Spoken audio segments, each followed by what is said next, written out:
Moon sale காலை 9 மணியிலிருந்து இரவு 12 மணி வரை ஜூலை 29 ஒரு நாள் மட்டும்.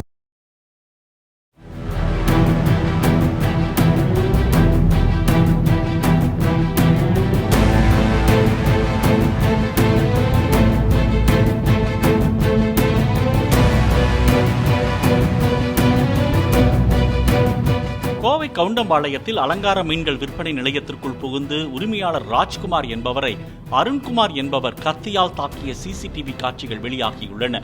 ராஜ்குமாரிடம் தனது மீன் தொட்டியை சுத்தம் செய்ய கொடுத்த அருண்குமார் நீண்ட நாட்களாக அதனை வந்து பெற்றுச் செல்லாமல் இருந்ததாக கூறப்படுகிறது.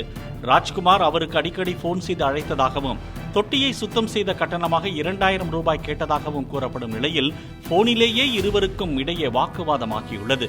இதனையடுத்து இடுப்பில் கத்தியுடன் கடைக்கு சென்ற அருண்குமார் ராஜ்குமாரை தாக்கியுள்ளார்.